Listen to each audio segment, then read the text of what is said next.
This year, millions of Canadians opened their mailboxes, felt their stomachs drop, and said, WTF. Letters from the bank called in personal showing mortgage payments jumping by hundreds or sometimes thousands of dollars. And next year, even more renewals are coming. Many people hope rates will be lower to stimulate the economy. And after all, Canada is in a recession, but the problem is the Bank of Canada also confirms that inflation is high. The other thing that people really do not understand when it comes to mortgage rates is that the Bank of Canada, when they raise or lower a rate, this only affects variable rate mortgages or credit cards and lines of credit like HELOC, something where the interest is based off of Bank of Canada Prime. If you have a fixed rate mortgage, this is based on bond yields, which are a global supply and demand situation, and the Bank of Canada has absolutely no influence over fixed rate mortgages. So if you're looking for a 3-year fixed or a 5-year fixed, you cannot guarantee that interest rates will be lower based on anything that's going on in Canada. Not the Bank of Canada, not inflation, not the economy, not the housing situation. It has nothing to do with that. Basically, what it has to do with is people in other parts of the world are willing to bid on how much they're willing to pay to borrow money from the international money markets. And if some other country is willing to pay more,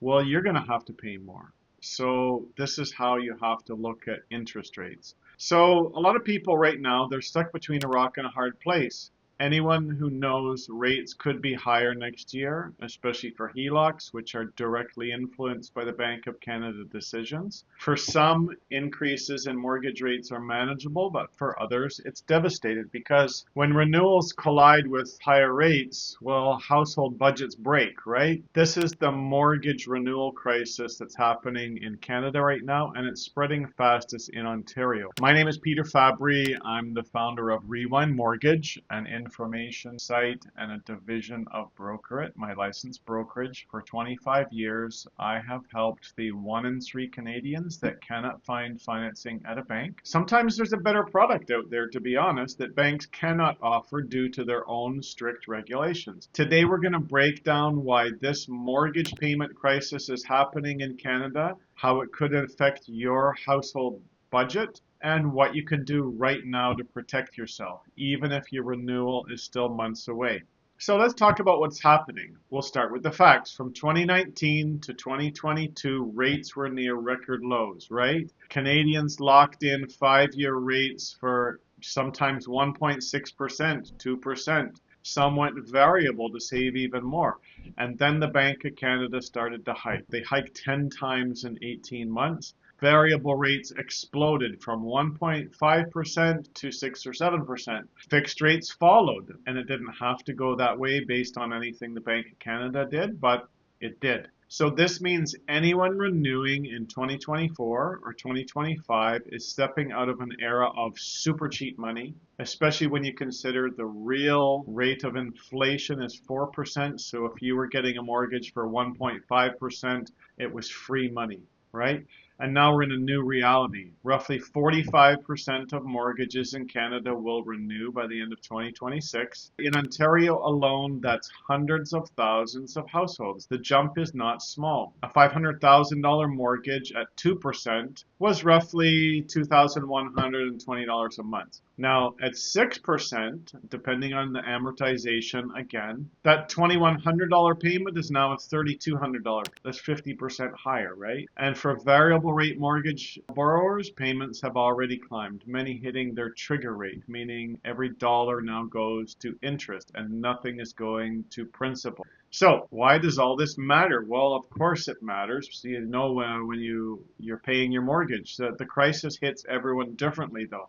Young families who stretched during the boom now face payments that maybe they can't sustain. Retirees on fixed incomes are watching renewals wipe out their savings. And investors, especially those with multiple properties, are finding that rents are not covering costs, especially if tenants aren't paying the rent, right? It's hard to get rid of tenants nowadays. I don't know, I used to have rental properties a long time ago. and I would not myself want to be in that situation today. It's very hard to be a landlord. Delinquencies are up, defaults are up, and the emotional toll is heavy. I talk to clients all the time who say, Peter, I've done everything right. What is happening? It's happening because rates rose faster than incomes. That's honestly been the story since around 1971? Inflation itself has risen more than income. It used to be, even in the 80s, one person making minimum wage, depending on where you lived, could afford to pay a mortgage and look after a family.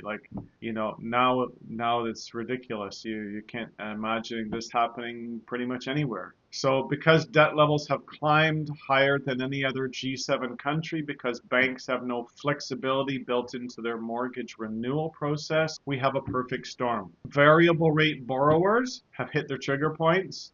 Fixed rate borrowers face renewal shock, and the Bank of Canada is signaling no immediate cuts because inflation, while it's cooled, is still there. The bank's message is clear. Rates are going to stay higher longer. This pressure is not temporary, it's structural. And so let's explore options now, not at the last minute. This is what's important. What is the impact on the housing market? When thousands of homeowners face renewal stress all at once, it ripples through the whole housing market. Forced sales increase, buyer confidence falls, prices fall, and sometimes drop dramatically. In Ontario, where mortgages are super big, the impact is magnified. So a 1% rate change on an $800,000 mortgage, that's $500 a month. In downturns, this can create an opportunity for those who act strategically, so what are your options? Well, if you've received a renewal letter or expect one soon, be proactive.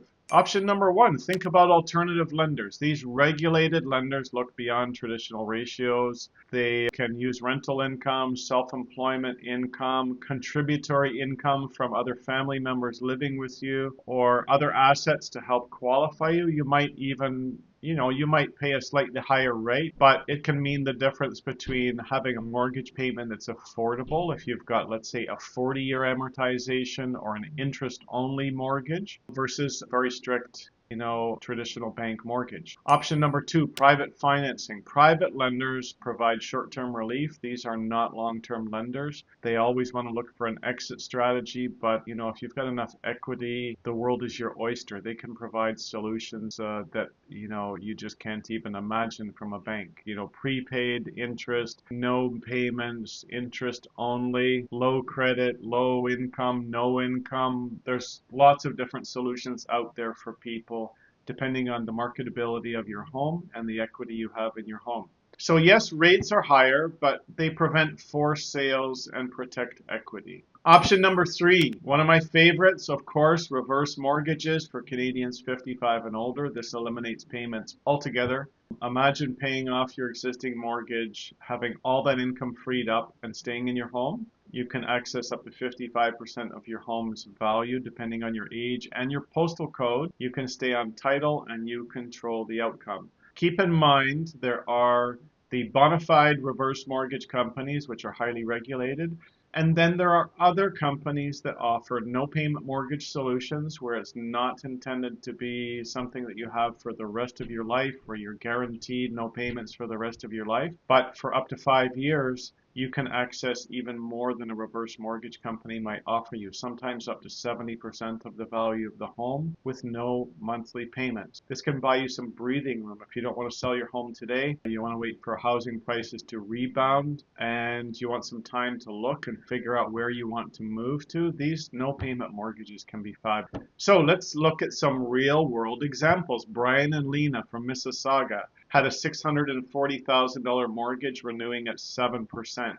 The bank declined due to income. They used an alternative lender and cut their payments by $1,000 a month. Margaret, age 68, she had only $220,000 left on her mortgage, but she was terrified of renewal. A reverse mortgage cleared it up entirely. She now has no monthly payments and still owns a home. Another client, a self-employed contractor, used private financing to bridge until new contracts kicked in. 6 months later, refinanced back into a bank mortgage.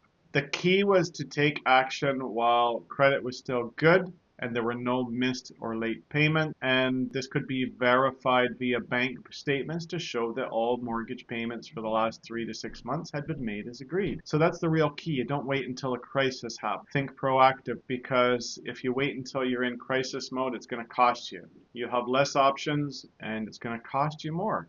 Different stories, same lesson. The banks are not the only solution.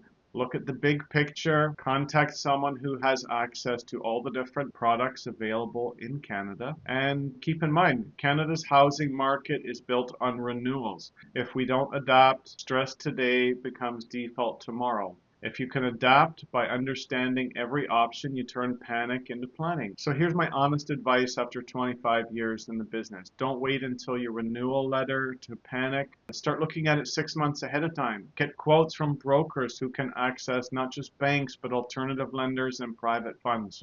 And by the way, yes, you do need a special license and tenure in the business if you are going to be arranging non-bank and private mortgages. So if you are dealing with someone that is not a level 2 agent or a broker, they are not licensed to be helping you with these types of products. Make sure you check their licensing status before you let them start going shopping. If they are not licensed to provide these types of mortgages to you, it means that they're not tenured and even understand what they're doing.